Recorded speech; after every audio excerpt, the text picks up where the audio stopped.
23 জুলাই 2024। নির্দেশনা ও আদেশ প্রদান সত্ত্বেও সরকার প্রয়োজন ও সার্বিক বিবেচনায় এই আদালত কর্তৃক নির্ধারিত কোটা বাতিল, সংশোধন বা সংস্কার করতে পারে। এদিন নতুন করে সকল সরকারি চাকরিতে মেধা কোটা 93% করে প্রজ্ঞাপন জারি করা হয়।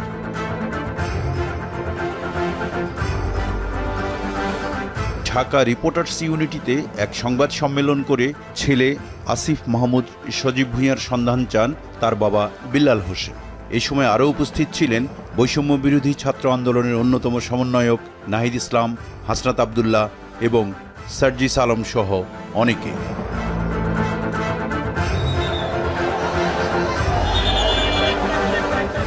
22 জুলাই পর্যন্ত ঢাকাসহ বিভিন্ন জেলায় সংঘর্ষে মোট 197 জনের মৃত্যুর খবর নিশ্চিত করে কয়েকটি গণমাধ্যম।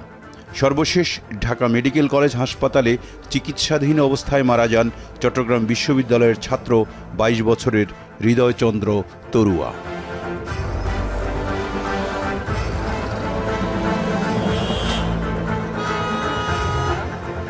নতুন করে জানা যায় আরও 8টি মৃত্যুর তথ্য।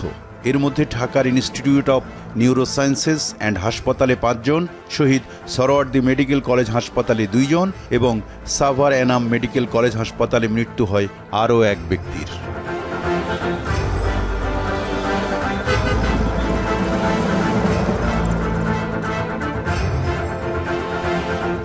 এদিকে সারা দেশে ব্যাপক ধরপাকড় চালায় পুলিশ।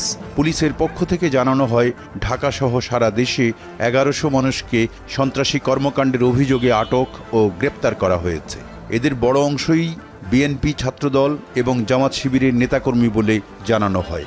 আটক এবং গ্রেপ্তারকৃতরা সবাই নাশকতা ও সহিংসতায় জড়িত বলেও জানায় পুলিশ।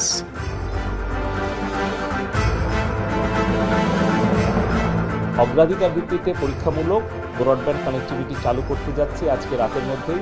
রাতে সীমিত আকারে ব্রডব্যান্ড ইন্টারনেট সেবা চালু করা হয়।